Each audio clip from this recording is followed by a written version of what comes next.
Kali ini kita akan membahas pelaksanaan pemetaan PTSL. Melalui Kementerian ATR BPN, pemerintah Indonesia akhir-akhir ini telah menggerakkan suatu program berskala nasional. Ya, nasional, berupa pendaftaran tanah sistematis lengkap atau biasa disingkat dengan PTSL. Lalu tahapannya seperti apa aja sih? Penasaran? Pingin tahu? Itulah yang akan kita cari tahu melalui video ini. Pemetaan PTSL terdiri dari beberapa tahapan. Sebagai tahap awalnya, tentunya yang harus disiapkan adalah peta kerja. Pembuatan peta kerja sedapat mungkin mengoverlaykan beberapa peta sekaligus, seperti peta batas administrasi desa, peta pendaftaran tanah KW1, KW2, dan KW3, serta peta pajak bumi dan bangunan atau biasa disingkat dengan PBB. Selain overlay menggunakan data peta PBB, potensi bidang tanah K1 juga dapat dihitung dengan deliniasi citra resolusi tinggi atau dengan peta IP4T. Selain itu juga dapat dilakukan dengan cara penambahan akan peta lainnya, misalnya adalah peta batas kawasan hutan, peta kawasan konservasi, peta LP2B, dan peta lainnya.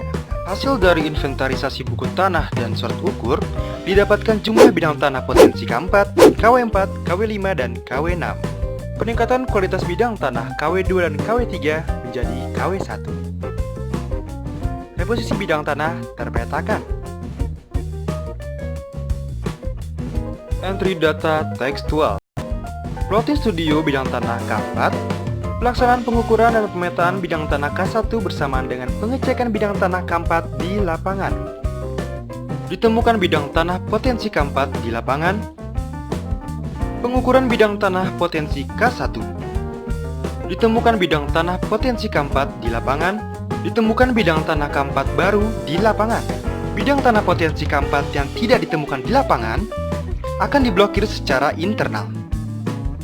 Dalam rangka memperoleh peta lengkap unsur geografi seperti jalan, gang, danau, sungai, kawasan hutan, parit, selokan, fasilitas umum, dan fasilitas sosial, digambarkan dalam bentuk poligon pada PBT dan GeoKKP.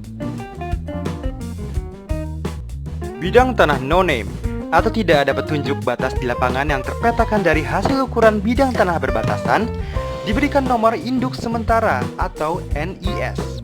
Terhadap bidang tanah no-name yang letaknya berbatasan dan telah diberikan NIB, maka akan dileburkan menjadi satu bidang tanah dan NIB diganti menjadi satu NIS.